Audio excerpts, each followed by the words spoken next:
Hi, everyone. My name is Ben Wright-Heuman, Cartoonist Extraordinaire, and welcome to our first interview for the What the Gnomes Know KickStarter. With me today, I have Rainer Kannenstine and Erienne McCray, the creators of the story Necro-Gnome-Icon. And we are all pretty psyched to be here today because we are also all in a D&D group together. So this talk is going to get nerdy. It's going to be very nerdy. Yeah. Just so introductions are done. I said my name was Ben. I'm he, him. I'm Erienne. You can use she, her for me. And I'm Rainer Kannenstine, he, him. Good stuff. So one of the things that was funny when we picked gnomes as the theme for this anthology was that we have a pretty strong association with gnomes in our particular group. Erienne is the DM.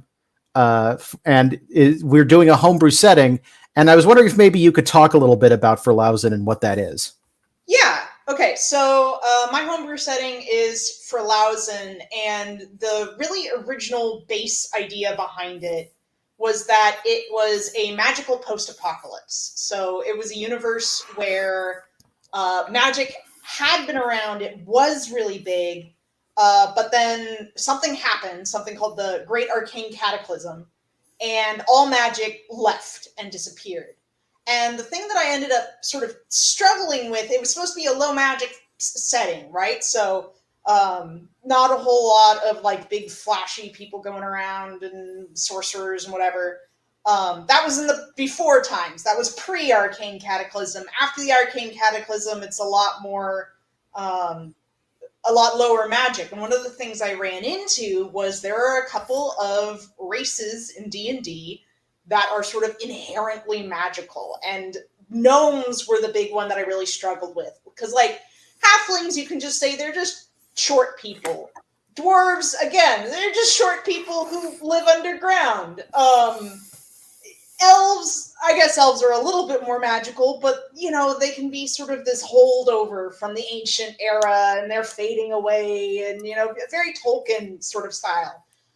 But gnomes have a very, like, the base gnome in 5th edition, which was the edition I was creating this setting for, is, like, has a whole bunch of, like, cantrips, and can, like... Your options are like, you can talk to animals, you can enchant a small object to do your bidding for 5 minutes, or you have like a ridiculous number of little things. And I was like, that doesn't fit with what I want in this setting. Like people who can just talk to animals just whenever they want. It doesn't really fit in the setting. Like that's supposed to be a special talent. But I didn't want to just say, no, you can't play a gnome because they're a core player race in 5th edition. So one of the things I thought would be interesting was, one of the things I play around with in the setting is the scarcity of magic and how desirable magic is. Everyone wants to be a magician, even though there's not very much magic left in the world. So one of the things I decided was that, yeah, gnomes are inherently magical. They have magical hearts. And everybody wants them because you can use that magical heart as a magical battery. And the other thing I decided was there's like a 2-line, like a sentence in the 5th edition player's handbook, which says something along the lines of most young gnomes set out from home at an early age and wander the world. Something like that. And I was like, what if that wasn't just a choice? What if I made that something that you had to do or else?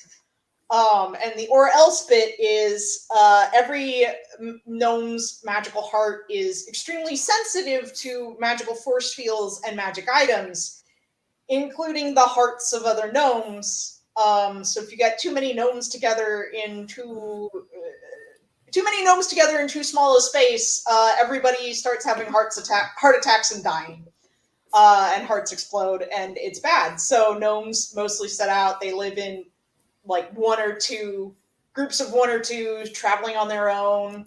Don't really have a place where they can live all on their own, because if they live with other gnomes, they die. So that's the setting.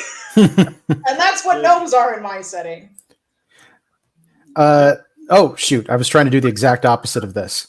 How do I... There we go. That'll work better. And it's one of the things that I also got drawn to when we started this campaign, because like one of the things that's fun whenever there's a homebrew setting is reading through the stuff and looking for something the DM came up with that you just want to grab onto. And that's what I did, because I actually play a gnome in this campaign.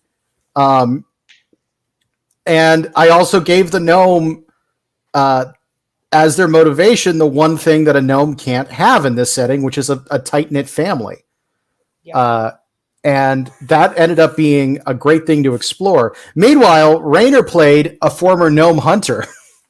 Yes. But, yeah, and we had, I mean, that campaign's been going on for 4 years, so when it came time to make an anthology and gnomes were the subject, there wasn't really another option.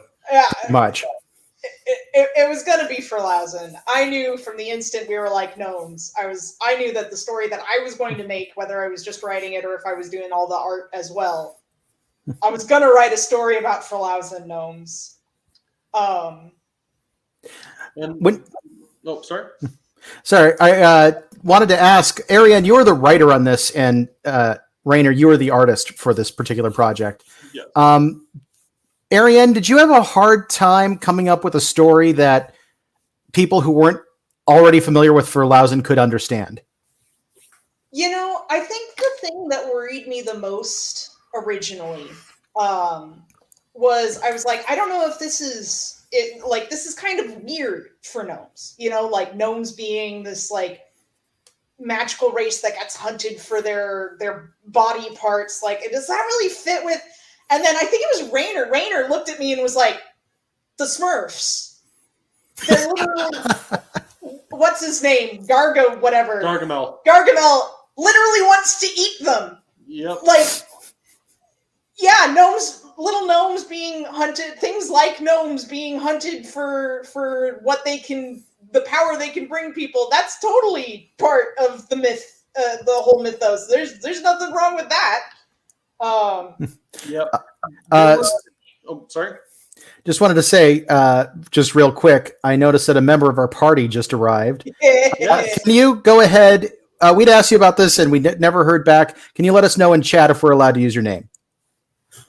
But yeah. I wanted to say briefly Mhm. that there was actually one thing that I was worried about with presentation of this story, which I wanted to communicate well through the art, was there is a line about gloves hiding what a gnome is.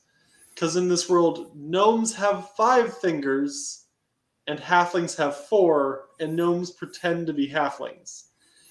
Usually, you think of 5 fingers as the default. So I wanted to be very clear in my art that this was a 4-fingered glove she was putting on.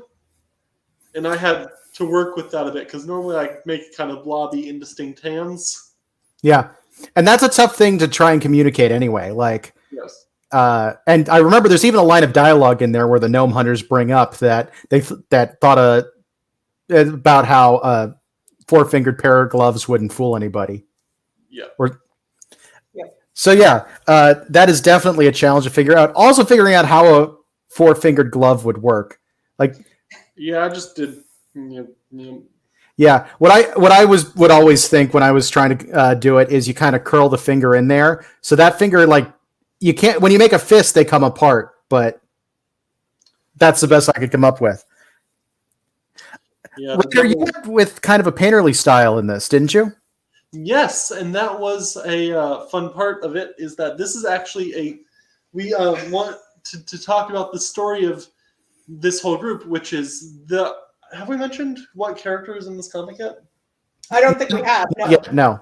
So that's a really fun part of it. That I'm going to get to my point in a second, I swear.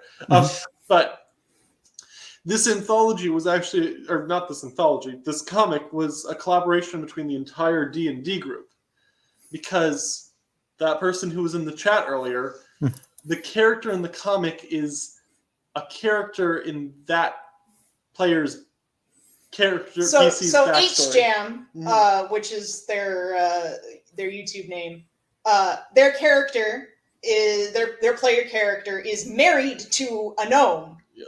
This story is that gnome, their wife's backstory. And so we've got the NPC character from one player's backstory. I'm obviously the DM and the writer. Rainer's the artist. Ben is in the group, and he's also one of the fellow organizers of the thing, and also really, I've talked about this before with a couple of different people. The fact that Ben has actually played a gnome in Verlausen has really changed. Not really changed, but helped to define the character of what gnomes in Verlausen are like. So that's been a big thing. And then I drew it, but Teach is the last player in this group. And I had asked for art. I had made this comic in full, drawn it. And then I had been frustrated with my coloring. And I asked this last player, Teach, how she paints. And she gave a whole tutorial, and it immediately clicked with me. And I repainted the entire comic in this style. Actually, I just noticed right before this that the page posted on our Kickstarter is before I painted it. So I'm going to get that. I was about to say, I was bringing up that page to show. It didn't click with me that that was different. Actually, I'll show a different one then. I think this actually works better to talk about the color and painterly style. we'll Come figure on. out which one it is. Yep. I'll give you a hint. I'm bringing up the stuff that I used for the video. So that's also actually before I painted it. But that's No, like, are you kidding me? Yeah, that is. You gave me these. I did. Apologies. But, whoops. I just realized that. Still, that's a killer fire effect. Thank you. I actually was going for a slightly painterly thing before. Here, Erienne, would you like to talk for 5 seconds? Yes, I'll talk for 5 seconds while Rainer goes and sends you the painterly example of that panel. Sounds good. And just to show, we've got the 4-fingered glove right there as an example. Yep. All right. Let's go back to 2 people since that's what we got right now. Yeah, 2 people. But yeah, does it feel weird having a campaign you created turned into a comic? Oh, yes. But also no, because this is not the first time that we've turned something from the campaign into a comic. It's just the first time that's been, like, published before. Like, Ben, you've made a comic of our campaign, and I love that comic so very much. I'm debating whether I want to show it in here because it was deliberately rough. But I don't care. It's great. It's so funny. And I know it doesn't make any sense to anyone who's not, well, maybe not. Maybe it would make some sense. So I as you pull that up, I'm going to send you both the original and repainted versions of this because I think that's fun. gotcha. Actually, Erienne, was Alphys and Gonora based on a campaign?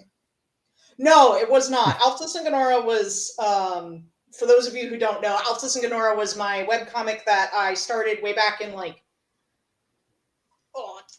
2014 or something like that. And it's indefinitely on hiatus, probably gonna just be abandoned forever. But that was actually, I was actually originally based on a fanfic idea I had for Lord of the Rings.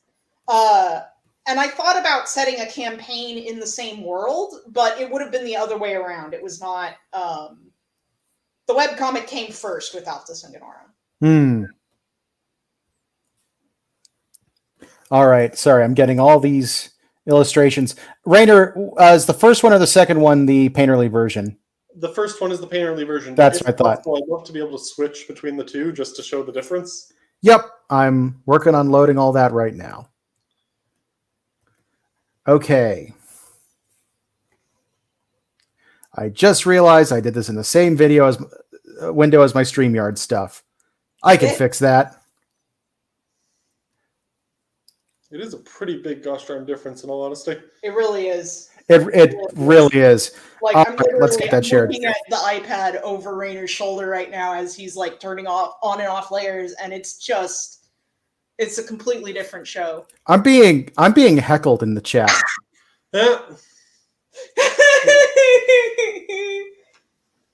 Yeah, I'll show it in a bit, but let's focus on the art of the people we're here to see.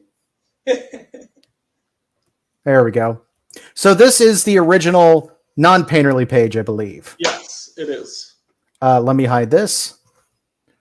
So this is what it originally looked like, and I was pretty proud of the drawings. This is actually a big fun thing. Normally when I work with an artist, they give me, or a writer, they give me a set of thumbnails. Erienne here made thumbnails and then did not give them to me. You went Alan Moore style with it. I approve. So the thing is, my writing process when it comes to comics is heavily reliant on the visuals. So I have to make thumbnails before I can write a script. That's just the way it works. So I created thumbnails for myself, wrote a script from that, and then sent Rainer the script without the thumbnails because I thought that I know. Okay, here's what it really boils down to. One of the things I love most about Rainer's work is his paneling and his layout choices. Genuinely, you always have such good ideas about like how to make a panel work and how to make a page flow across the whole page. And I really wanted, I didn't want my preconceptions of what the comic should look like to influence that. So I just sent him the script. Yeah. So I was really happy with how this page is looking. There's too much gray on each side because this is the file with bleed, but I felt that it was missing something until Peach was like, hey, here's how I color. And then I was like, I think this is the exact jab it needs to get to that. Right away, you can see the difference. I want to make sure it's coming through on the stream. Like, it goes from kind of flat to immediate depth in the color. Yeah. So I think that really helped fix it up. And whoops about not putting that in the Kickstarter video. It's fine. It's the video. It's there for a couple seconds and then it's gone. Yeah. Yes. But that was a really big artistic growth thing for me. Is if any of you watching this have watched Less Than Secret or have read Less Than Secret, you might remember my comic in that, which was Demons in Dover, which had painterly backgrounds, which was my first time working with anything like that. But I still went for completely flat shading on the characters. And this time I didn't. Yes, you can see in the original it was slightly painterly, but not. Yeah, I wanted to get to about the same thing so I could just switch back and forth. The before and after look. Close enough. Yeah. But yeah, you can see just a little bit of shading painterly shading does such an interesting change. Yep. And like the color choices make things really pop. Like Teach really does have great, like, I'm going to be using that tutorial. Yeah. It's a lot of things with like overlay and different layers and what specific color choices get made. And I think, it really makes a difference. I just noticed, did I tell you how to do that glow effect? Because I think that might have been me. That was you, actually. I thought so. I learned glow effect a long time ago for Photoshop. And yes, that was your glow effect. So, yeah, we all affected the art. That's actually really fun. That is cool. Although, wait, was that the old one? It's the same. Oh, it is the same in both. Okay, I was about to say. But yeah. I also overdid it on the edge highlights. But the edge lighting, hair light, whatever that's called. Yeah. Rim light. That's it. We've actually talked in the past about the idea of doing Verlausen-based graphic novel. Yes. And I think we pretty much unanimously want Teach to be handling the coloring. Yep. Absolutely. Yeah. Yep. I mean, yeah, that'd be fantastic. So again, because we're talking about the campaign that the whole thing is based on, Have I mentioned we're level 20? Well, And by we, I mean they, because I've been level 20 for The entire game. eight levels now. I think in the first, I'm trying to remember the first level 20 monster I threw at you. Was it the beholder? No, that was... No, it was round 1 of the fight with Kervanir, the Red Dragon. That was his powered up form was a full ancient Red Dragon, which I think is actually CR21, if I recall correctly. And then you guys found his like magic weakness button and dropped him back down to just an adult Red Dragon, which I think is CR like 16 or 17. Much more manageable. Much more manageable, and you guys didn't all die. It is a good thing we found that, because like that's the only time in the campaign my character was like, "Guys, we should go." Yep. Like, that was a great fight. I love that story. That whole fight from the very beginning, because like, can I tell that story? Does anyone want to hear random stories about our D&D campaign that have nothing to do with the actual Gnome comic? Yeah. Sounds where I get dropped to 0 hit points instantly after failing a DC 24 save. It was great. I'm the fighter. I was a hit point sack. Yep. It was yeah, so it was the breath weapon, right? The burst of fire, DC 24 dexterity saving throw. Venix failed, dropped instantly to 0, and the only reason why he survived is because of the magical tattoo his wife gave him, which brought him back up with, was it 1 hit point? It was 1 hit point, because the special thing about it being made by Venix's wife is that he rolls a D6 and gets D6 hit points back, or D4. Okay, he rolls a D4 and gets D4 hit points back. And every single time that Venix has dropped to 0, he has rolled the die and gotten 1 hit point. So it hasn't been any more useful in reality, but it's theoretically more useful. I think maybe my wife lied to me. Yeah. Because we discussed that this gnome in here is one of the characters' wives. It's not mine.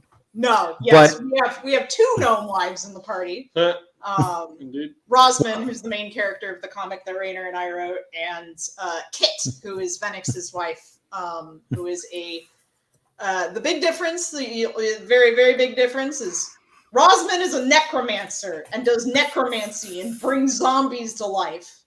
And Kit is a tinkerer and does like clockwork mechanical bullshit. By the way, I appreciate it feels like it's no longer a subversion of a trope as much anymore, but it's always cool seeing good necromancers. Like it's such an interesting thing to work into there, because they've for such a long time been automatically the villains. Yep. Pathfinder 2e, I bet I come to you on the day of this stream. Please let necromancers be good, except for the hollowed necromancers. Please, I beg of you. Sorry. Are they not? In Pathfinder 2e, there's more alignment mechanics. A lot more. Hollowed necromancers are the equivalent of good necromancers, but they're people who use necromancy to destroy undead. Sorry.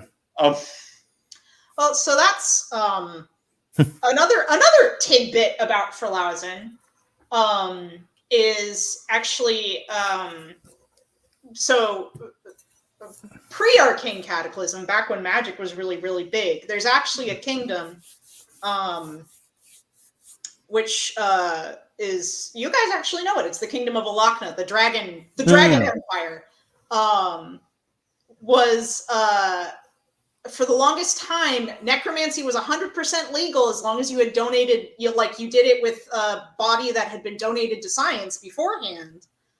But all of the spells that are considered enchantment were illegal, because that's mind altering, and that's like literally mind control. Enchantment is mind control. That's true. If any school of magic should be evil, it's probably enchantment. It's totally enchantment. Like, I'm literally gonna like get inside your brain and change your opinion on things. That seems extremely ethically bad. Which in our campaign, like a good, I think all except one of the historical characters you guys have met who grew up in the kingdom of Alakna are like experts at enchantment magic. That's what they do, is enchantment. Like, I mean, that tells you something immediately.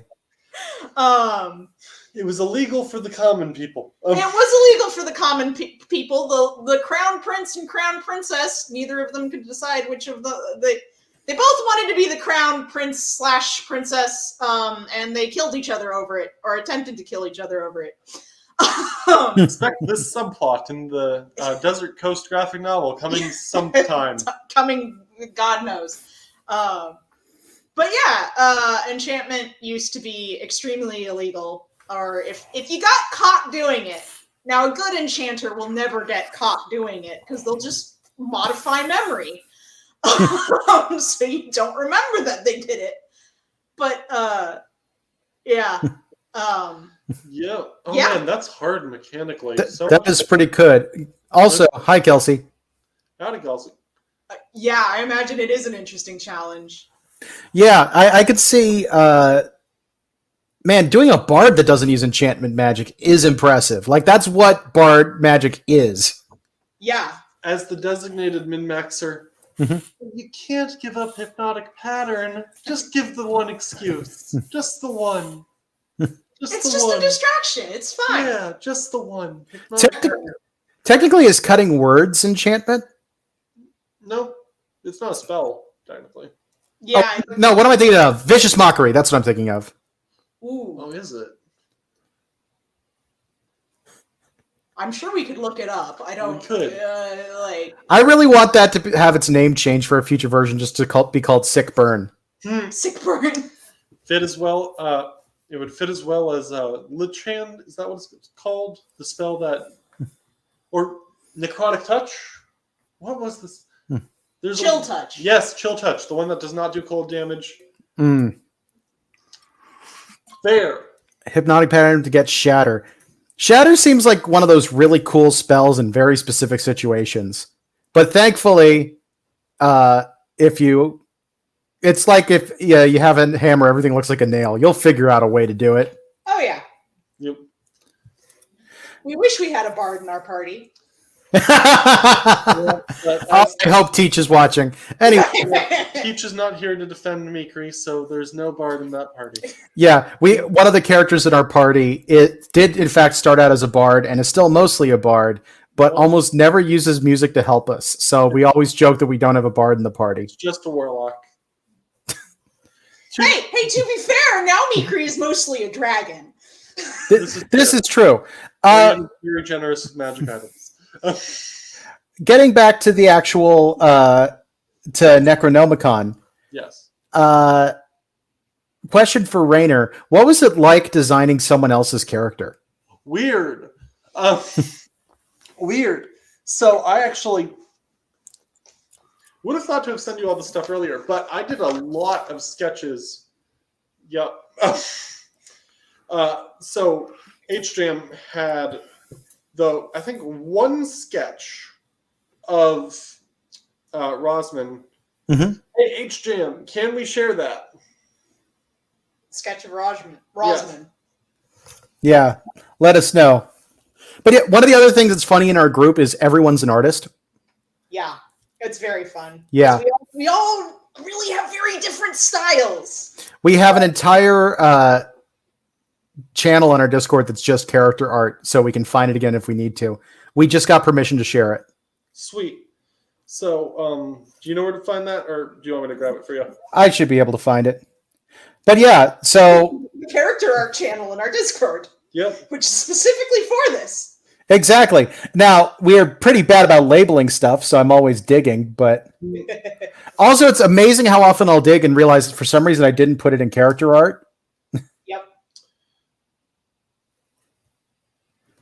All right, we'll see what I can find. Maybe I should. I was about to send you a bunch of images, but maybe if I send you as a PDF, you could scroll through them. Yeah, if you sent me a PDF, I'd be able to work with that. Okay, that would work. So what I did is I worked from the one image that was given, and then, you know, when you play with a character for years, you get a bit of a mental image of them as well. But that didn't send. Nope, I got it. Oh, okay. Hey, HGM sending me everything. Nice. Excellent. That will make life a lot easier. But it was interesting because it's a character design that already exists, but there's only been one sketch of, and my style is very different. Combined with this character being, I think, several hundred years younger. Yeah. Yeah, because she's like in her 20s, I think, Yeah. in this story. And gnomes live for around 400 years. And we actually knew at one point, HJam, canonically, how old is Rosman? Like 200 something? It's, I believe, 269. Nice. Yeah, I think she was 269 when the campaign started, and now, or when Skewk joined the party, her wife joined the party, and now I think she's 169, according to how old? 169. Fun fact: in Critical Role, they had a gnome bard in that named Scanlan who always lied about his age until like right at the end when he revealed what his actual age was. When the game started, he was 69 years old, and that is the most Scanlan thing possible. It's very Scanlan. It is. So yeah. The funny thing about Rosman is 169 was well, see that was the thing. That was the thing, was it was so HJam wanted Skewk and Rosman to be developmentally around the same age.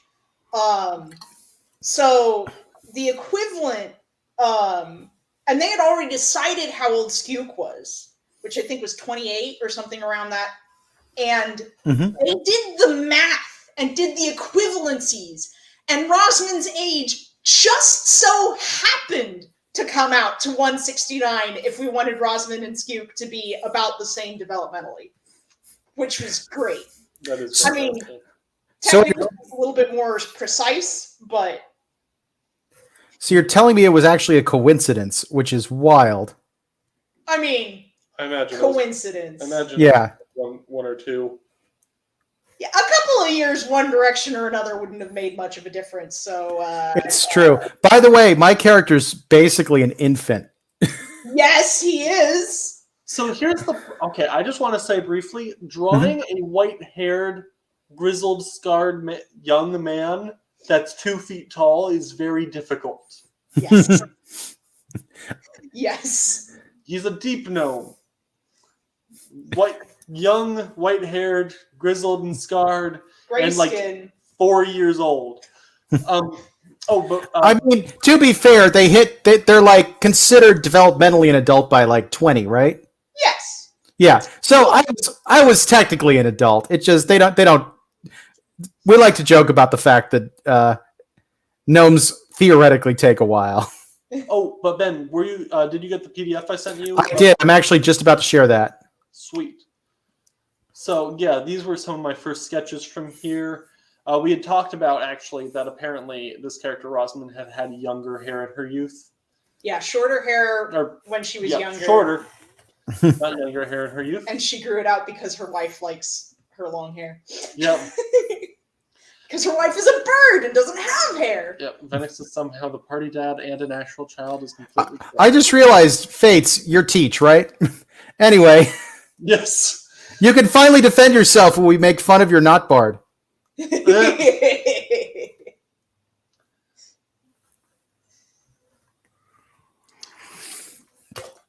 I like a lot of these sketches.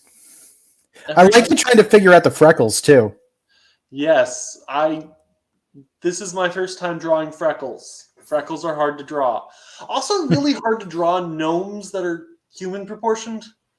Like, when I was originally planning on doing a story for me, you know, I was planning on doing a pointy hat, a nose, and a beard.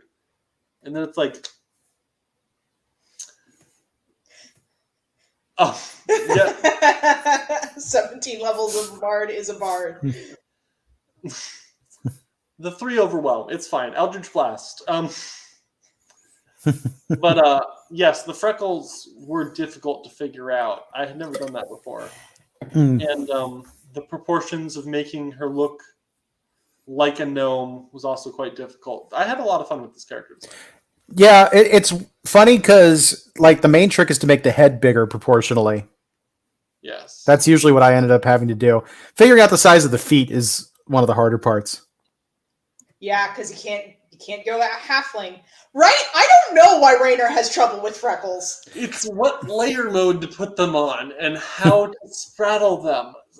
In the art style, at first I did a couple bigger ones in like a reddish orange, which was kind of right, and I put it on a multiply layer, but then that didn't look right, so I then used a speckling brush to go for a lot more freckles. I was trying to get more how freckles actually look in real life.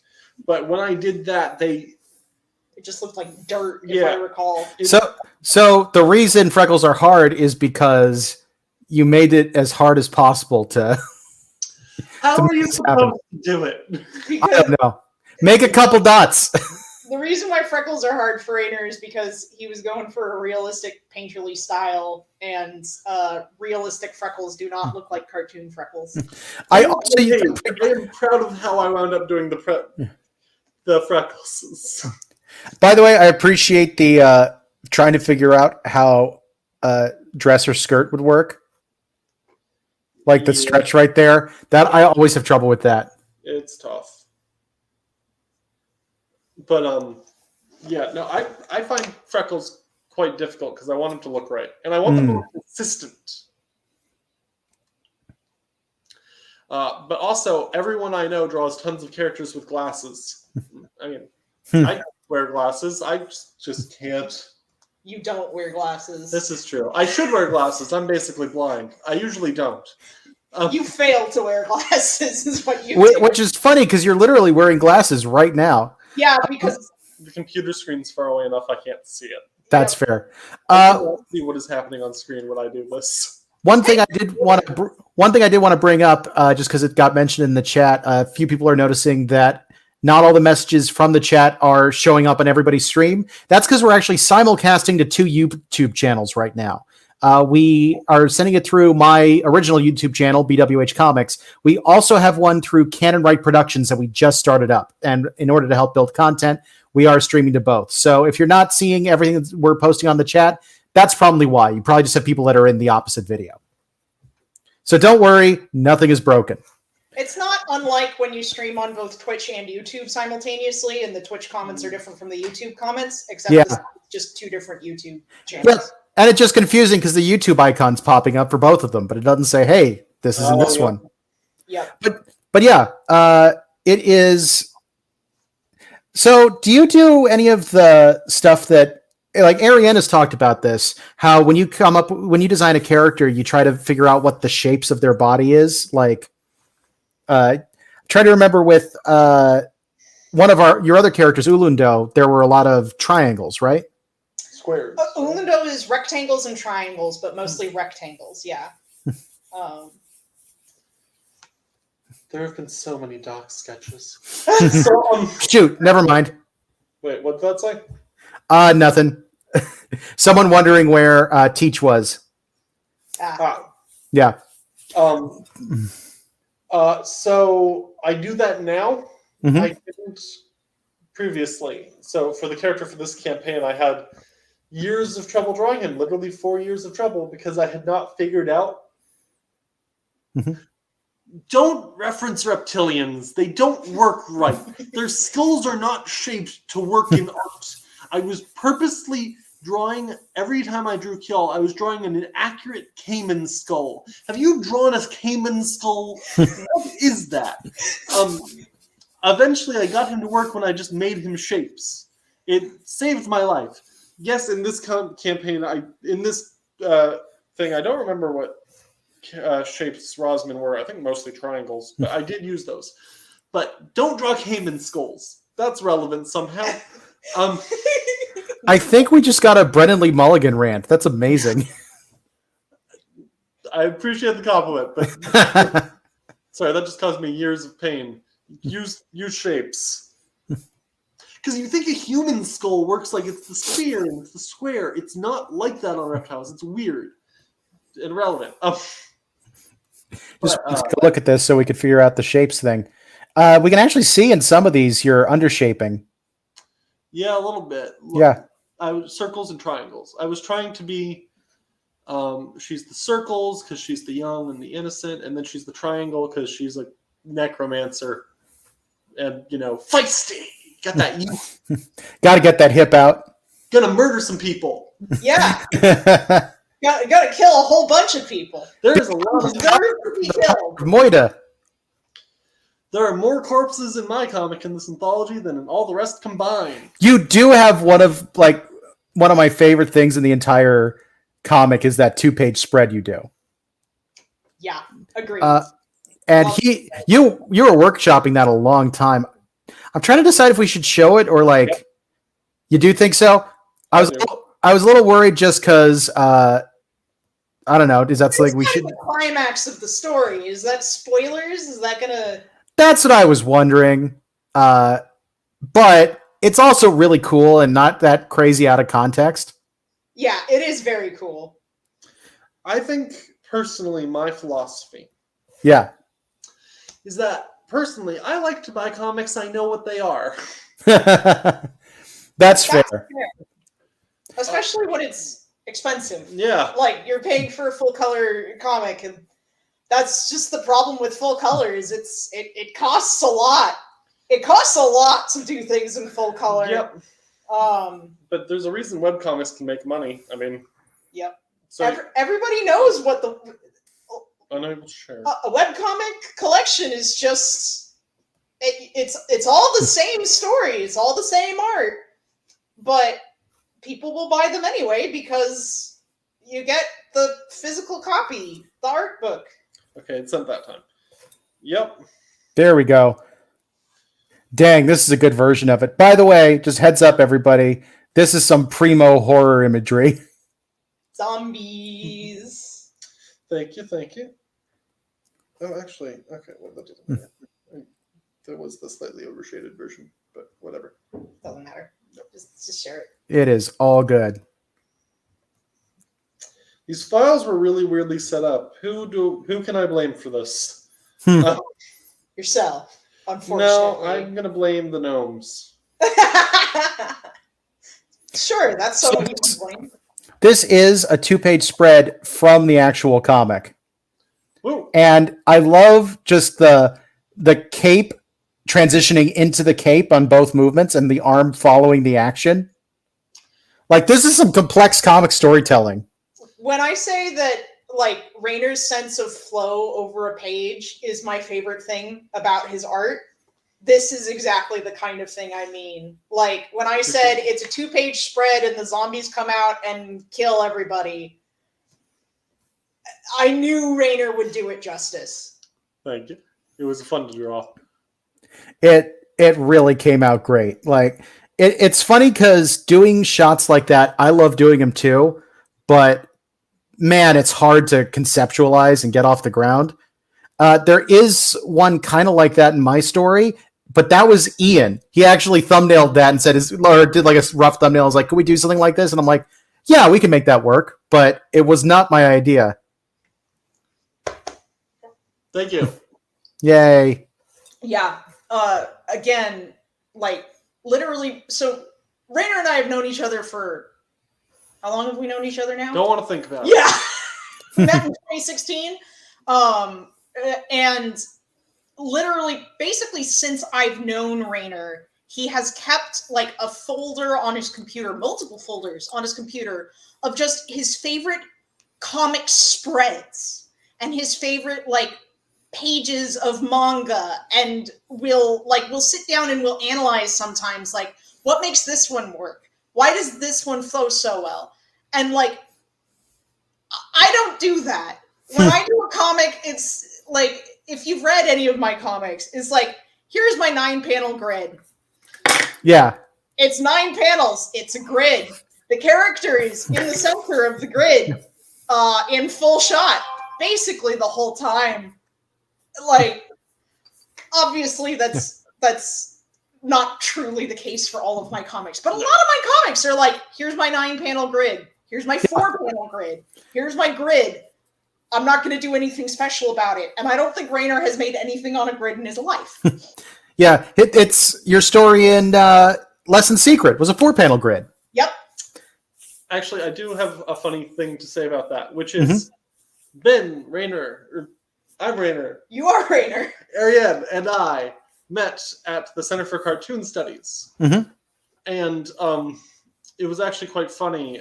First year, I did 9-panel grid for literally everything. And I entirely over-relied on color. Because, you know, my art was not great yet. So I was like, the second I was like, color, I'm like, gonna hide all that. So second year of CCS, I refused to use a 9-panel grid once, and I did everything in black and white to teach myself out of that. And I would not let myself use a grid at all. Went back to color, because color is awesome. But I have not used a grid since, I don't think. I'm trying to figure out how to say this and make it clear that it is not like a backhanded compliment or anything like that. I have never seen anyone have more improvement in their art than you. Appreciate it. Like, you have just consistently gotten better in the 6 years that I've known you. Thank you. Soon I will conquer the world. Yes. I feel the exact opposite. I hate shading. But Spot blacks. I'm terrified of spot blacks too. Also. Oh, yeah. Yep. Well, so that's how Rainer learns things, though, right? Is like you'll set yourself a challenge, and you'll spend weeks doing the study to figure out exactly all the anatomy, and then you come out of it and you've got like crazy good stuff.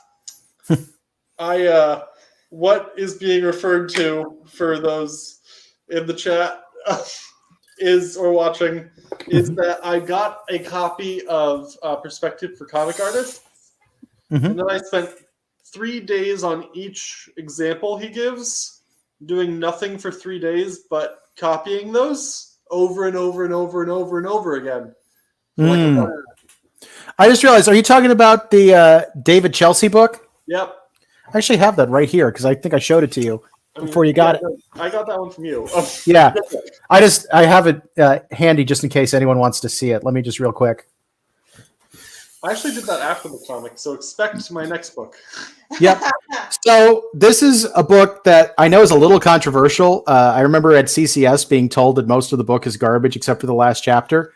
It is, however, really useful if you don't entirely understand perspective, because it goes through the entire book basically telling you these are the actual technical rules for all perspective. And then at the end of the book, it's like, now here's how you fudge it and throw out most of the rules.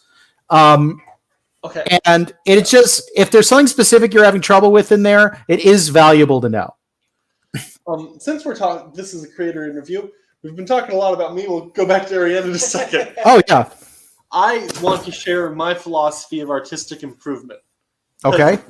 I do this a lot, and my friends have had to watch me do madness, which is my philosophy is that, of course, you want to fudge it in your finished work, but I don't think from anything, in my opinion, you can really fudge it until you know how to do it correctly.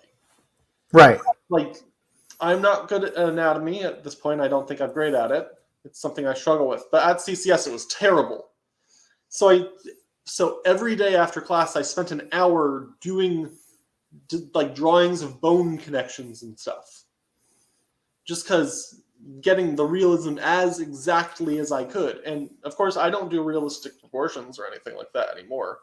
But only by not just studying, but drawing it over and over and over and over and over again until it's burned into your hand and your head and there's nothing in your mind but that, and you think of nothing else for a little bit.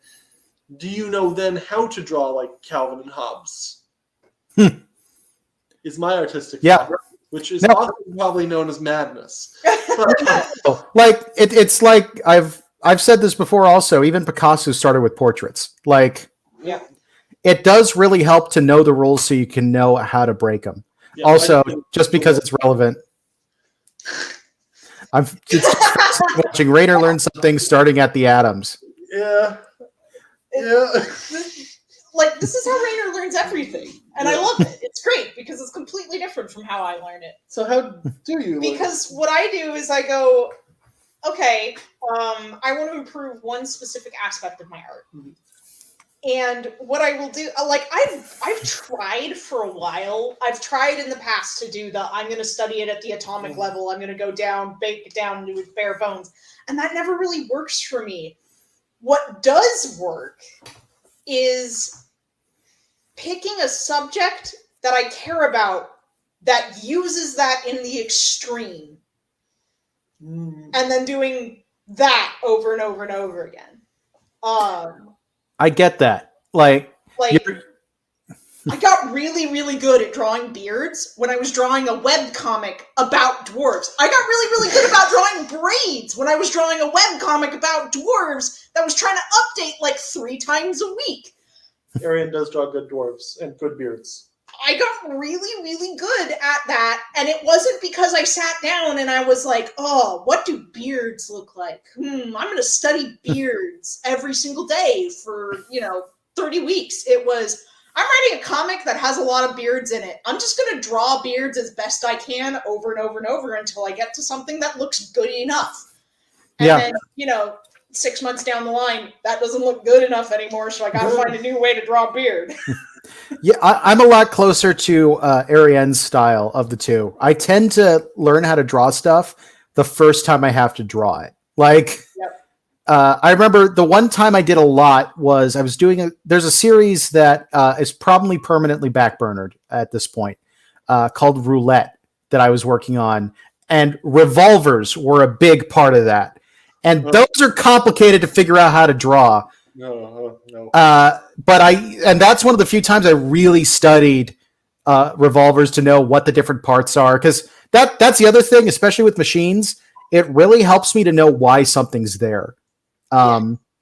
Like, weirdly, I learned how to draw the cars, especially the front of cars, a lot better when I started to figure out, this, like the grate at the front is there for ventilation so that you can get air going over the engine and stuff like that. And now I always remember exactly where that is on the car. There are limits to this, though, I will say. Yeah. Which is the month that I spent, actually it was 2 months in 2019. I spent... Nope, go ahead. Horses, yeah. Yeah. But I wanted to learn how armor worked. So I did I spent 2 weeks studying various, not even drawing. I was just studying how armor worked, right? Mm-hmm. And various history of different parts of armor and the evolution of it and how it improved over time and with resources. By the way, Maximilian armor is just the prettiest thing in the world. Hey, if anyone can send me a set, hit me up. I'll pay you. Then you do that ages, and then once you know that, you figure out how to draw it. The problem with that, though, is then you read fantasy. That's not how breastplates work. You can't have this part on top that doesn't... Sorry, just 99% of fantasy armor breastplates would not protect you or function. Yeah, and to be clear, we're talking about, like, breastplate like a pauldron, not the boob armor, which is an entire other problem. I mean, those also don't work. But yeah. And the problem is those designs are good designs, and I have no problem with them. But now every time I stare at them, that's not how it works. I get it. And just because Kelsey made a comment about that's how they learn to draw horses. Horses are tough too. They have weirdly bendy legs. And this leads into a topic that I think we're in the perfect group to talk about. So there's another campaign that setting that we've talked about before called ResNet. It's one of my settings. It's a Western setting. Actually, if you read Lesson Secret, A Mother's Love is based in that setting. So it's a lot of, elves doing stuff with guns and things like that. But one of the things that we realized is that one of the things you have to have in a Western fantasy setting are cowboy centaurs. And our group has gone down a bit of a rabbit hole about how dumb a design a centaur is. This is your fault, Ben. Yes. This is your fault. Yeah, I was asked some difficult questions, and I came up with some bullshit answers, and then just went with it. It's like eggs. Hold on, wait. There's an argument. Talk about the centaurs, Ben. No, don't talk. Centaurs lay eggs because they're insects. Because they have 6 limbs, just like insects. Yeah, no, it's so weird trying to think about just how that anatomy would work. Do they have multiple stomachs, multiple hearts? Yes. Like, how does anything work? It has become our favorite fantasy creature to be like, so who do this? Who created this monstrosity and why? 5e was right. They're type Fae. They're built entirely of magic and whimsy.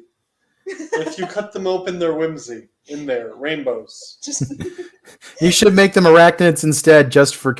Wait, so they need another set of legs? Oh, wait. No, I got it. We talked about the combination Pegasus centaurs.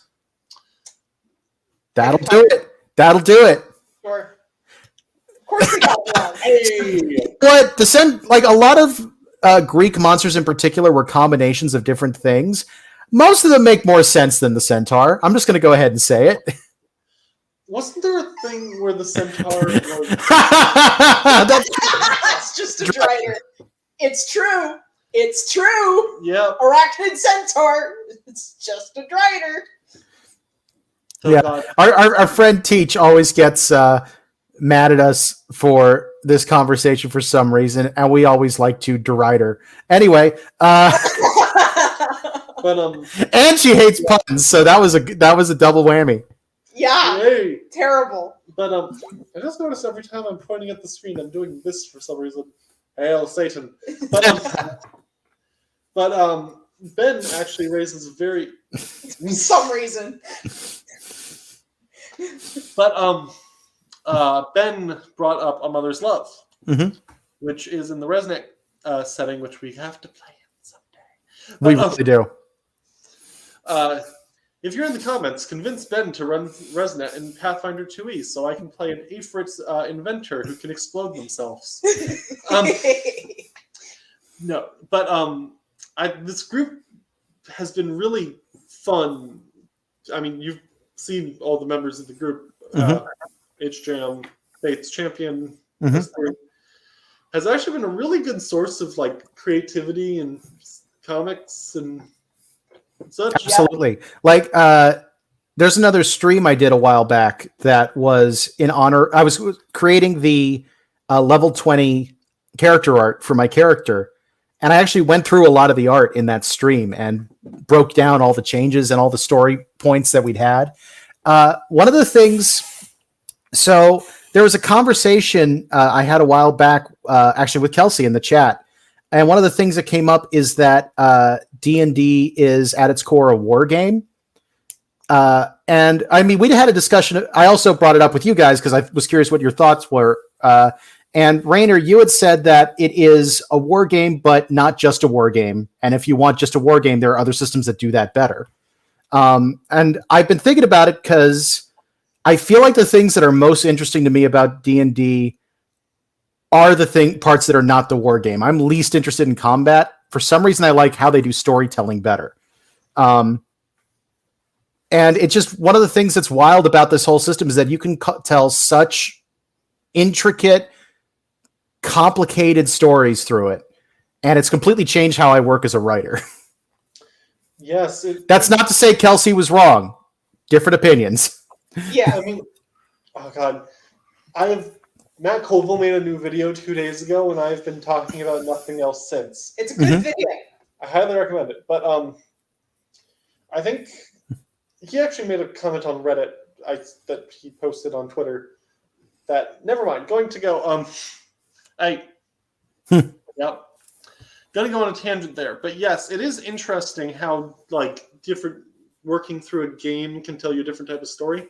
Mm-hmm. And I mean, that's not even saying like war games are devoid of story. I mean, a proper narrative campaign, Mm-hmm. beautiful. Those can tell amazing stories. But Mm-hmm. I think that doing a game of some sort really makes you think in different ways than you would otherwise. Absolutely. Tell you different kinds of stories than you would otherwise. Yeah. I think a big part of it is, so one of the things I like to do when I'm starting a new campaign is I send out questionnaires to all the players with just a bunch of questions. And they can answer as many or as few of them as they want. But I always like to do it because it's all supposed to be fodder for making them think of things they wouldn't have thought of normally with the characters and allow for brainstorming and things like that.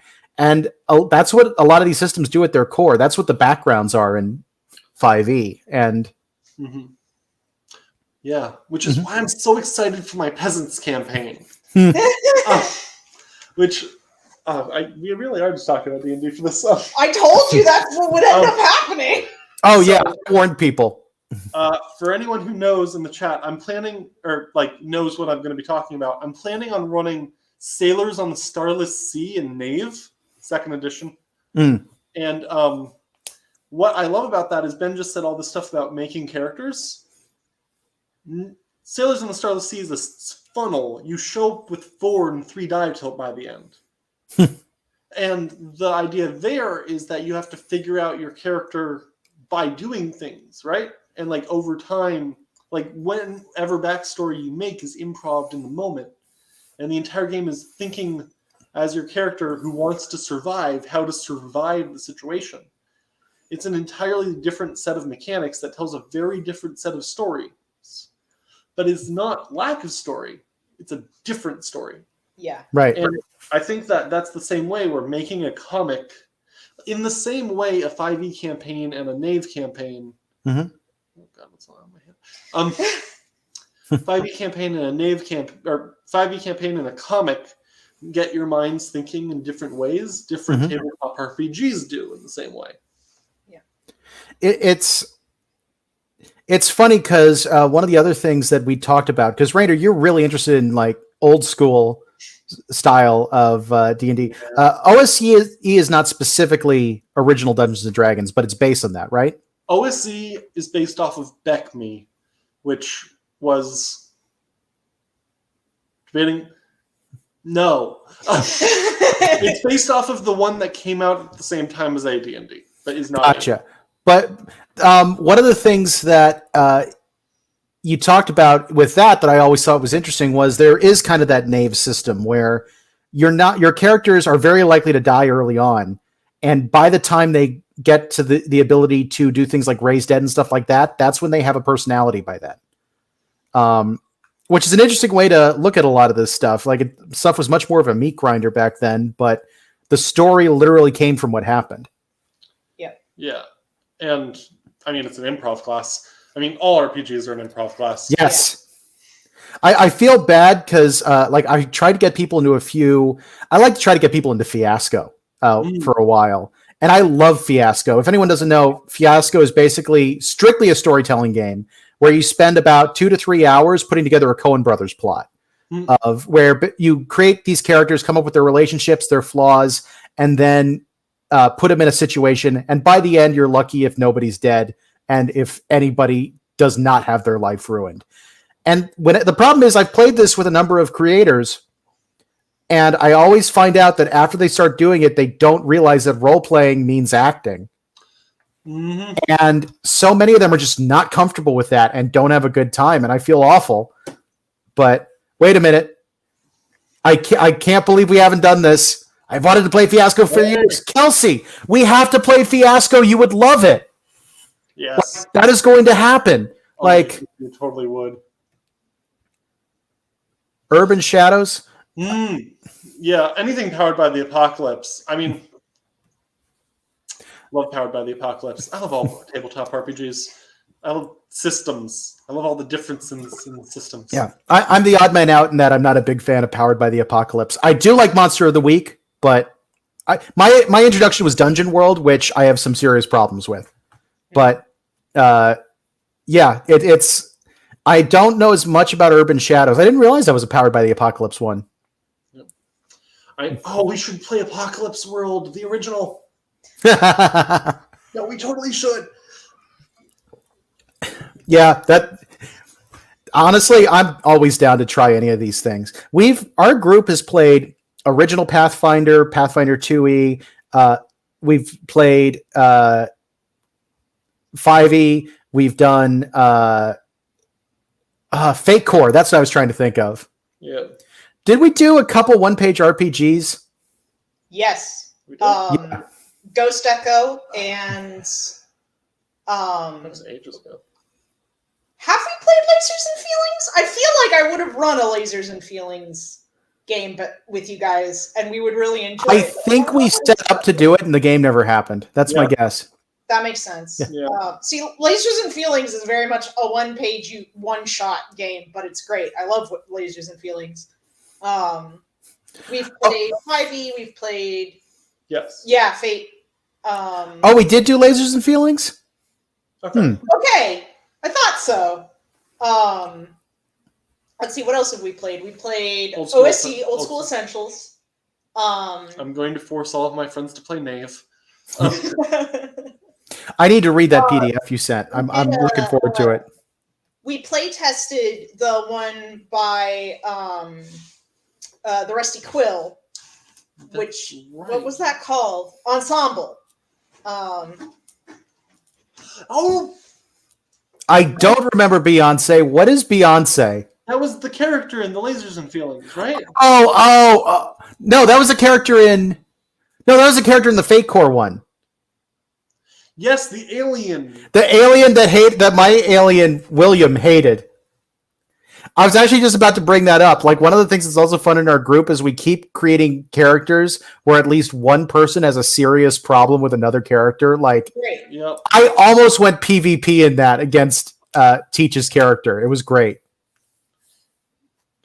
It was, and I don't know. It's one of the things that we understand our group's dynamic well enough. We can pull some of the stuff off. Yeah. One other system, we haven't played it yet, but we're getting ready to as soon as we can actually get this campaign off the ground. It's always me. It is. Yeah, usually. Characters that hate each other. We keep doing it. Which is why the characters for the next campaign are best friends. Well, best friends is maybe stretching it. Yeah. Nobody wants to be friends with Doc. Talking about different systems, one of the other things that we're going to be doing soon, hopefully, is taking a crack at one of the gumshoe systems, which I am very excited for. I'm going to be running a version of it for High School Mysteries called Bubblegum Shoe. And the entire system is based around having players find clues, figure out what's going on, and actually solve the problem. It is one of the more robust systems I've seen. Like, a lot of systems feel like they don't cover enough or are too restrictive in what they do cover. Bubblegum Shoe is the perfect balance for me. I'm so excited for this. It seems really cool. Also, while I was defending Wargaming, I grabbed one of my Putrid Blightkin. So you're interested in all the Warhammer stuff too, right? Yes. You cannot see him, but still. We can kind of see him. Actually, I have my 1 mini with me. Where are you? It's okay. I don't know where it is. He should be somewhere around here. I literally painted a mini for the first time at Origins this year. Oh yeah, I remember you posting that in the D&D group chat. I thought he was in here. I don't know where he is. All right, but yeah. So let's get back to what the gnomes know for just a second. That's a good plan. I know. It's so easy to go on tangents, but we're having fun. So one of the things that was interesting to me, we talked about this a bit at the launch party we had on Monday, and that is that people's interpretations of gnomes can be vastly different. We all came from a D&D background with gnomes. A lot of other people thought lawn gnomes or the Smurfs, which you mentioned earlier, as like that style of thing. And Rainer, you in particular did a lot of research on the folklore around gnomes. Yes. I did. Yes, which is always very interesting. I went on a bit of a rant on that on the first stream we did. I actually think it's kind of interesting. Erienne here made a whole setting that actually had gnomes quite similar to 4E's gnomes. Really? As compared to, like, OD&D gnomes, which are just dwarves, but they can cast spells. And, even the evolution of what a dwarf is in D&D has evolved so much. I'm not sure how much is relevant, so I'm not going to go into it. But 4E had the really pretty Fey gnomes for the first time. Which, big ties to the Feywild, blah, blah, blah. Right. And then Pathfinder actually added that too. That wasn't really how 3.5, but yes. Well, so that's interesting that you mentioned that Pathfinder had that, because that was actually my first exposure to tabletop RPGs and to gnomes was through Pathfinder First Edition. Because when I first got interested in the concept of D&D, it was because I had read webcomics with D&D, and I was like, this sounds like it's right up my alley. It's improv, it's fantasy, it's so much fun. And at the time, I think the only edition that was available and that was out was 4E. And to get all the books for 4E was like $150 or something ridiculous like that. And I was a broke high schooler with no job. There was no way I was going to be able to afford that. And the Pathfinder beginner box was like $30, and it came with everything you needed to run a base campaign. So I got my brother and sister to buy it for me for my birthday. But that was my exposure, like my first exposure to the concept of like tabletop RPGs and to gnomes, because again, there weren't really gnomes in a lot of the stories I was reading. There were elves that probably now, like the little short elves that have like a lot in common with gnomes. But I don't think I read anything or watched anything that had gnomes in it until I played Pathfinder. So it makes sense to me that my brain, when I think gnome, goes to sort of a more Fey, Keebler elf kind of style gnome, as opposed to, I don't know, a Paracelsus, this is an earth elemental gnome. Yeah. I love the Keebler elf reference. That makes me happy. To be clear, I've never played 3.5. That's the one edition I know nothing about. But also, going back to Ariane's point about Pathfinder generally being more affordable, that is one of the things I like about it. I actually happen to have my Pathfinder book with me right here. And it's a chunker. It's big. It's big. It is expensive. It's a $60 book. The thing is, this one book is the equivalent of 3 5th edition D&D books. Yep. You don't need it because their SRD has every single rules option. It's super neat. Pathfinder First and Second Edition, both of them are available on the internet for free. The rulebook is just in a contained spot, printed and easier to read. And pretty. Here's the other thing that I want to be clear about. It's available for free legally. Yes. It's 100% like open source. Is that my copy of Pathfinder? No. Pathfinder. It's basically D&D 3.75. Pathfinder 1 is, yeah. Pathfinder 1 is. This is the book for... is a bit... Pathfinder 2E is 4th edition, but we made it not look like it. Yeah. Pathfinder 2E, like we're playing through it right now, and there is a learning curve to it. It's definitely chunkier than 5E, but it's more streamlined than original Pathfinder or the earlier editions of D&D. I'm still personally mostly a 5E fan, but I'm the only one in the group, I think. No, I think I'm just very loud. I think Pathfinder is one of those things that I'm still getting used to. It is interesting how many options they have, and that they actually have rules for most of these options that work. I should be clear. I think in many ways I prefer 5e, but I'm a little bored of it. We've been playing 5e for 6 years.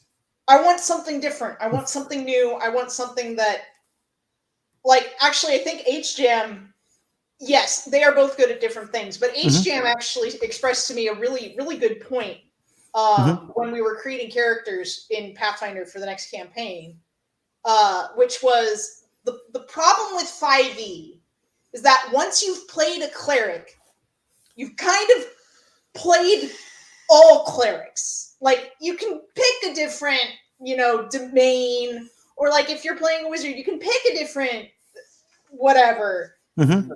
You can do a different subclass. But in the end, really, there's so much of the archetype that is just in the class that you really, if you've played a cleric, you've played a cleric, and you're kind of done with clerics. Whereas with Pathfinder, and especially Pathfinder 2e, no two rogues are alike. No two clerics are alike. You can make something completely different. You can make 2 elf clerics with, like, the healing font, right? Mm-hmm. And have wildly different characters with wildly different abilities.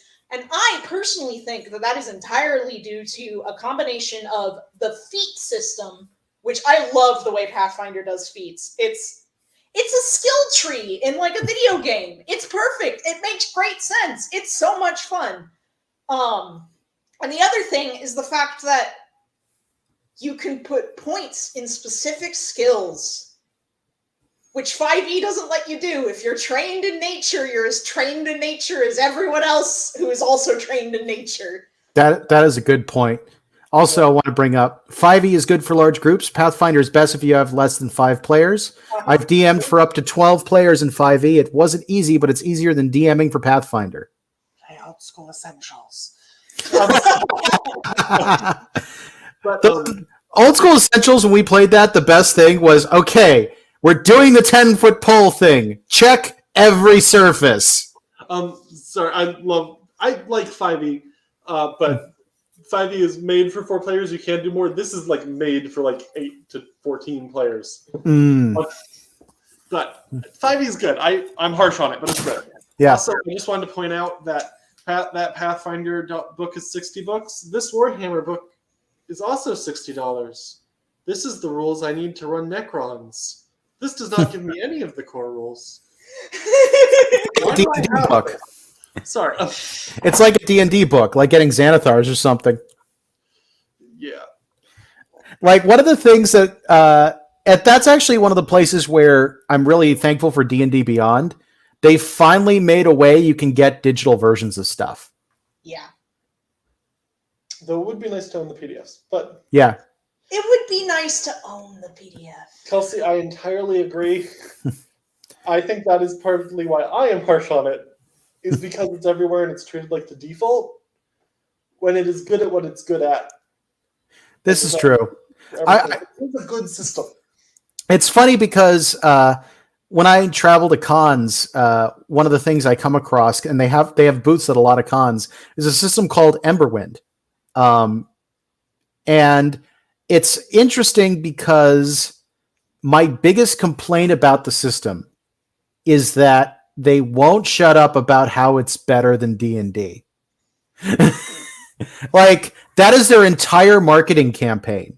And, like, it is a system that in some ways is similar, just like it's, a fantasy-based, it's a high fantasy-based role-playing system with battle mechanics on a map and things like that. And so I remember sitting down and doing a demo with them, and I would sometimes ask questions and ask for comparisons to D&D, and they'd get offended, like I was about me referencing it. And I'm like, this is the field you're working in. Yeah. Don't insult things people like. I feel like a lot of things market themselves as just better than 5e. You can be better. You can't have the best tabletop RPG. Just like you can't have the best comic. Like, that's a better example. Is imagine it's like, what's the best comic? What? Yeah. It's like when I think my comparison would be when people argue traditional versus digital with comics. Because in the end, how do you want to make your comics? What do you feel most comfortable with? Huh. Weird. That sounds incredible. Yeah, that is fun. And my one concern is if it's by the people from Emberwind, I feel like it would be a mean-spirited parody. Yeah. That would be my one concern. But yeah, I'd be curious to check that out. Like, that does seem like a good way to do it. Dinosaurs playing D&D is some good shade, though. Yep. I grabbed this copy of Worlds Without Number because I was going to make a point, and now I've forgotten it. If you can't tell, yes, exactly. Yep. Exactly. You Yep. have to find the system that works for your group. And we found several systems that work for our group, I think, which is very nice. Oh, this needs to be shared. A dire wolf. A wolf. That's very good. Because they are little. I love it. That's cute. I remember my point, Okay. which is Worlds Without Number is famous for all of its charts. It's all charts for like making hex things and running organizations and blah blah blah blah blah. Mm-hmm. I would say it is better at 5e than that, but also it doesn't have something that I can't think of right now because I haven't actually played this game. I don't know how it works. Fair. Okay, so I don't know what to say. Yeah, the I do love a good chart when you have some of this stuff. My favorite thing was making Dead Aurochs? Are we gonna? Do we get a Dead Aurochs then? That's exactly what I was going to bring up. In a game we did a little while ago, I have a setting called Legacy of the Saints, and the party went to a magical, the ruins of a magical city. Basically, the whole city, the stones themselves were destroyed, but they were imbued with magic, so you can actually see like a magical outline of all the buildings and stuff. And it's a place where magic goes crazy. So there are all these situations where I just have to roll on this huge random chart I spent weeks putting together. And there were a few really like insane things that happened. Some of my favorites are Rainer's character got teleported into the Arcane Weave and actually met the deity in charge of magic and ended up asking her to explain magic, which they did. And when Rainer came back, he had long-term madness conditions that had to be cured.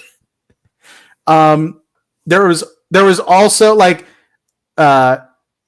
Erienne's character ended up being turned gigantic and then had a second effect go off that made him naked. It was great. It's great. He lost all his equipment. Giant naked elf running around. But like all this crazy stuff. But I also set up like these encounter charts that were super complicated. All kinds of different things that could happen using a D100 to roll like certain percentages of each thing. And somehow, multiple times, you come across a dead Aurochs carcass. Mm-hmm. I do not know how. I feel like it was 4 different times. Something like that. I'm really excited that... so HJam wasn't in the group at the time, and we're going to be adding them into the group if we ever start that campaign up again. I really hope that you get to roll a dead Aurochs carcass at some point. We thought it was this huge conspiracy. We were like, "There's something killing Aurochses. It's a significant." And literally, Ben had to be like, "No, guys, I've just rolled like 20 times." That's the point of I chart. forgot about this. That happened in Nordlands too on another person's chart. That's great. Yep. If you roll Aurochs 20 times, then it's significant. Yeah. Yeah. Yeah. Well, here's the funny thing. The entire purpose of it. Well, first off, it's a cool thing it's just a random flavor thing to find out there. You're in the middle of a jungle where where these ruins are. You're gonna see animals that got killed by something. And so one of the things I also had in there is if they chose to investigate it, I'd random roll and figure out what killed it from one of the other things that you could run into out there. So it was a clue to what you might encounter. So there was a purpose to it. They just weren't supposed to get it like 50 times. It wasn't 50, but it felt like 50. It was it was an unusually high number of times given the number of rolls we actually made. Also, I mean, I don't get it. I only made it from 11 to 100. I also think that we only checked what killed it the first time, if I remember right. Yep. Maybe. I don't even remember if we checked what killed it the first time. I think we were a little paranoid. You checked it at least. You checked it at least once. Okay. I'm trying to think what else, if there's anything else from that I can share that works. I did have a really fun one where I actually did a presentation using my camera. One of the people got teleported away in the middle of a fight, actually. And I was like, we got to their turn. I was like, okay, you're sitting in a dark room. In front of you is a lit table. You look down. There are 3 decks of cards on the table. What do? And everybody started losing their minds. And what's great is this was Teach's character. Like, didn't know what to do, but picked up one of the decks very carefully to examine it and instantly got transported back to the world with that deck and spent the rest of the time trying to find out what the deal was. And the deal was, it was a regular deck of cards. Yep. Yep. Got a chance to pull from the deck of many things later and didn't do it. Going back to the Ferlausen campaign, the one that Necro-Gnome-Icon is based in, we have a deck of many things that we've kept away from Raynor. Y'all are level 20 now. No decks. No decks. Yeah. Okay. Sure. Why is this Ben is actually a troll? Hey, next anthology. We do have a story about someone turning to stone in the sunlight. So Trolls eat gnomes. This is a way to make a gnome-friendly environment so the gnomes can be eaten. I could see that. Okay. Fair enough.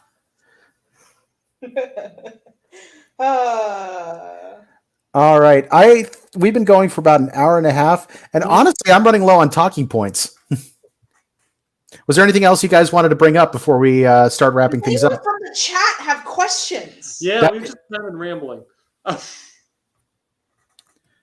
give them a second. Is that gnome friendly if they're being eaten? It's troll friendly. Troll friendly. It's gnome friendly until you start eating them. It's gnome friendly from the perspective of how I apparently write. I did end up playing a character whose entire basis for doing everything is that it sucks to be a gnome. Yep. Hey, you guys made it suck a little less to be a gnome. It's true. We actually did make it. So one of the other things that I tease Erienne for is the character I'm playing is actually sort of similar to a character Erienne had because they're a complicated family and like abandonment and issues like that. And I was making things go kind of bad for Erienne's character. And then we started this campaign and I was like, okay, this is your chance to take revenge on me. Do it. And I kept expecting the worst possible things to happen to my gnome family. I 100% thought it was just going to be awful. And instead, I've been getting the best outcomes and happiest endings with it. And I'm like, that's worse. Now I feel guilty. To be fair, if you hadn't saved Estia, she would be very dead right now. Just saying. This is true, but that was never going to happen. But yeah, are there questions in the chat that you have for either of these fantastic creators? Again, just because we've been talking mainly D&D for a long time, this is about the story Necro-Gnome-Icon, which is a D&D-themed comic from the Gnome anthology What the Gnomes Know, currently on KickStarter. You can find that at tinyurl.com/gnomecomics. And honestly, a lot of the people in the chat are people who I know have already backed it, so thank you. But yeah, we are currently sitting at $1,811 of the $2,500 goal. We do have stretch goals in mind, so we're really waiting to clear that bottom one so we can keep going further and further with this. It's pretty exciting. I feel like this comic would hit different if things had gone different with Rosman when I first joined the campaign. So like if Rosman hadn't survived. Or if Rosman had been taken to Panopticon, which was the original plan. Oh, yeah. That would be interesting. It's always fun to look at the road not traveled. A while back, actually, I was designing like what my character would be like if certain life events hadn't happened to him. And he went from being essentially a lawful to neutral good fighter to chaotic evil rogue. Just like, that's kind of cool to think about. If he just done this differently, that would have been him. Yep. I mean, I'm just saving Panopticon for another campaign. I'll just put it on the back burner until later. Yeah. That feels like the Critical Role moment where they accidentally killed an NPC that was about to come out and interact with them, and Matt just picked up a sheet of paper and tore it in half. Yep. Yep. Oof. Yep. What's one thing you wish you had done differently for our almost over for Lausen campaign?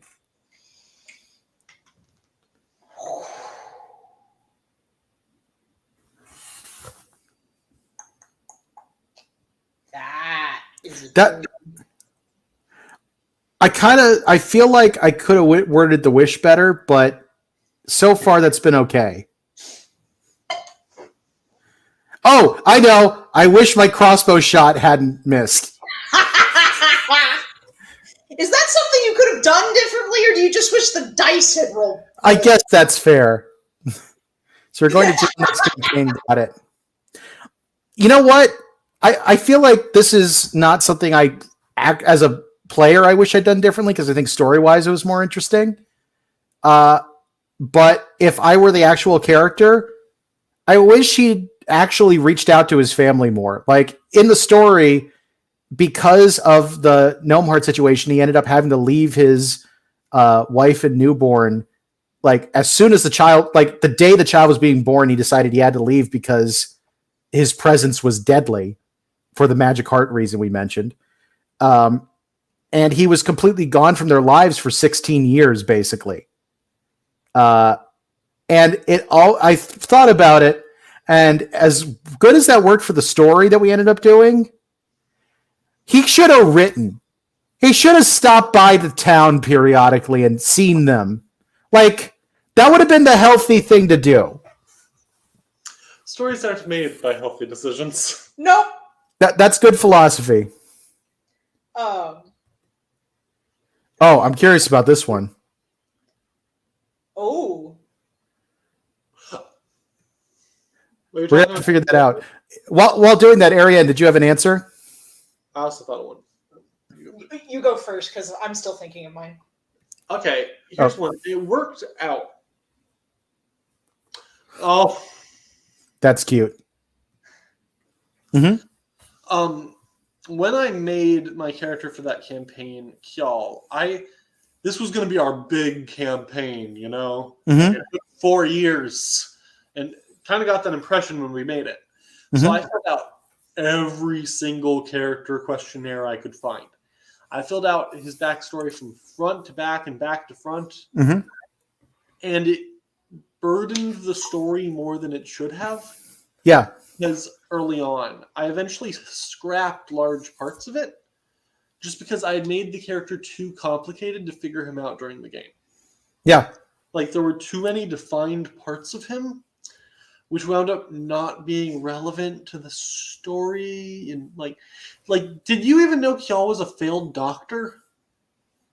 No, I don't think that's ever come up. That's one of the more definitive moments of his backstory. Is he was a doctor's apprentice.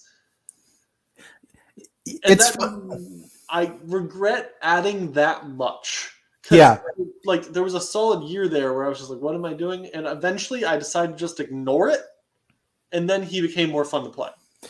One of the things that I kind of realized, had a character. I still really like this character, a ranger named Levis, that I had all this complicated backstory stuff for her. And I realized this was a little bit early in my D&D career. And playing that character made me realize that you shouldn't have this much complicated backstory at level 1. Because in some ways she kind of had her life figured out a little too much. And when you're that low level, you're supposed to be right at the beginning of your journey. Your village burned down and you've got to go out on your grand quest. Forgive my horrible face. I'm plugging in the laptop. There we go. All good. But yeah, like with Venix, the only thing I fell into with that is he'd been a mercenary for 15 years. That's probably too much experience for a level 1 character. The main thing for me is that you have to make, if your party members don't know each other yet, you have to make a character that will become a part of the group and make their story the group's story. Right. If you have a story already going on that is just yours. I mean, I think you can have that work. I definitely had plot lines that I didn't expect to necessarily work their way into the group, but Erienne did that because Ariane's a very good storyteller. Thank you. I mean, yeah, I agree. You can have, like, Kjell had his whole Chosen One Destiny stuff. That wasn't relevant. I mean more completed story arcs that have already happened. Yeah. Like having things that you can later go on quests about. Backstory related quests are amazing. Y'all having a completed relationship with this doctor's apprentice who wasn't really going with the doctor he apprenticed under, blah blah blah, that never going to come up again. Yeah. There was no adventure opportunity there. There just wasn't. Yeah, I think some of that can work. Like, there's a character that's almost never come up in Venix's backstory. Erienne and I have periodically talked about this character, but one of the funny things is I have never come up with a name for her. Yeah. But it's a halfling guard that lived in Denival, which is where I lived before I had to leave my wife and child, and it was the person who taught Venix how to fight. Like, this is a character that is kind of significant to his backstory, but honestly, all the backstory I just told you, pretty much everything we have about her. And like, she came up a couple times on my downtime, just a throwaway that I touch base with her again and stuff like that. But we never actually did that much. It didn't lead to any adventures, but I think it helps having that in there because I picture her whenever I'm doing stuff. That's fair. I mean, I guess what I'll just say as a finishing line is mostly that there was a lot of irrelevant info. Yeah. Sure. It wasn't like Venix, where Venix has, this character taught me how to fight, and fighting is what I do. It was, here's a character who taught me part of a skill that I'm not good at and never used again. Yeah. And the character won't come up anymore. And he didn't have particular emotions about, or the fact that Kjell worked at a candy shop. Okay. We scrapped the Doctor's Apprentice thing. I still know things about that candy shop. That's hilarious. That's how it works. Like, also, it's really fun coming up with stuff naturally in game. Like, one of my favorite details about Venix is that one of his guilty pleasures is trashy romance novels. That was completely improv. We were looking for books in an old library, and it was like, is there stuff in common? And Gnomish, like, yeah, they got a little bit of everything. And I was thinking about it, and I think the inspiration was Critical Role Campaign 2 was going on, and they'd just gotten Tusk Love, which is a running gag from that, where it's just this trashy romance novel they were all reading. And I was like, what if Venix secretly likes romance novels? And that actually became a big part of his character. Like, he'd kind of try to hide it from the players. He'd do all kinds of... he's actually done some... he's practiced writing it, and it's not good, but he's learning. Oh, yeah. And then Teach's character really wanted Mikri to be into trashy romance novels. Like, that's kind of fun. I actually debated if I wanted to actually make a romance comic with him or anything like that. And I've tried writing out a few things, and it's just so far outside of my usual wheelhouse that I just can't get my head around it. But that was a in the moment choice that's affected the rest of the campaign, and it's been great. Yeah. So coming back around to the subject of if there was something I could change Mhm. about how I've run the campaign. Mhm. I wish I had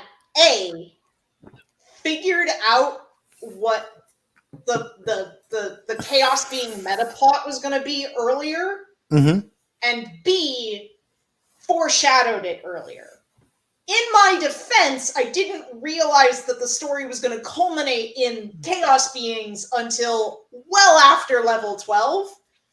But like that I wish I had foreshadowed and talked about that a little bit earlier than I did, because I don't think Full permission to not answer this question if you don't want. We're getting ready after this campaign ends. We've got another one set in the same world that Erienne's planning on running. Are chaos beings going to be a thing again? That smile tells me you're not going to answer. Cool. Okay. So what I will say is, unless you guys do something very, very drastic, chaos beings are still going to exist in the setting. I can't imagine how you would do something that drastic. Yeah. Chaos beings are going to exist in the setting. Mhm. I'm not going to say whether or not they're going to be super plot relevant. So for chaos being is the YouTube. We fought the YouTube comment section. Another one is Rick Astley. Don't need to get into the full thing this late in the stream, but Another one is me. Another one is Rainer. that's one of the things. Like the actual players got written into the campaign as these meta beings that are controlling that are sort of not.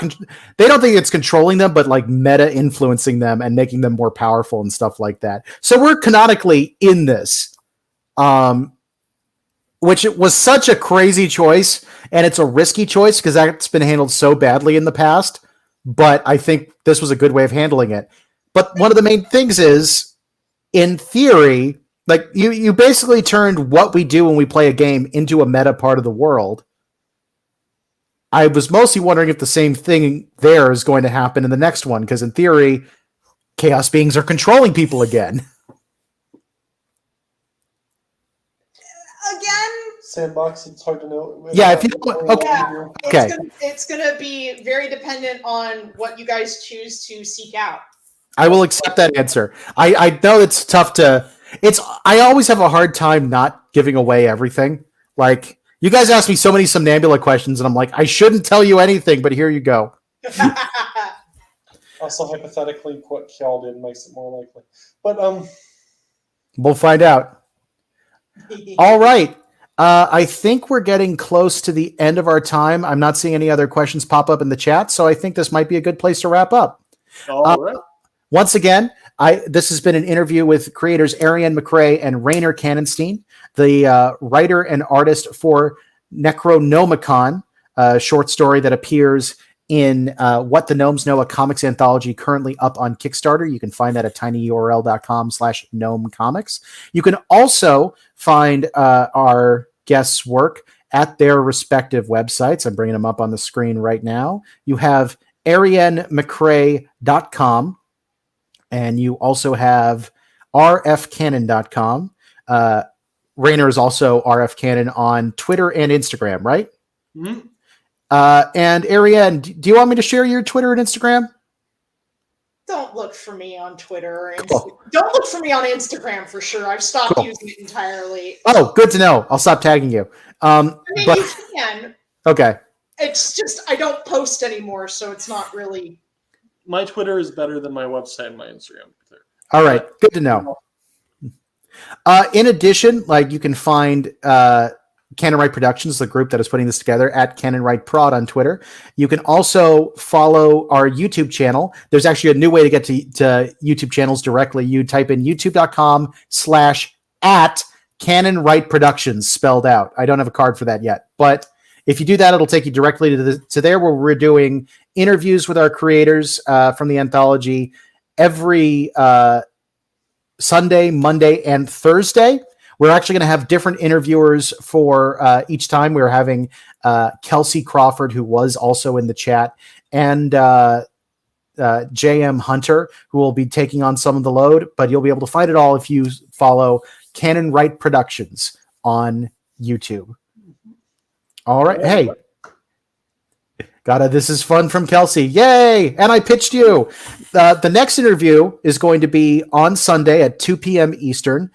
Kelsey will be hosting, but I will be back along with Ian Klesch because we'll be talking about our story, Gnome Man's Land.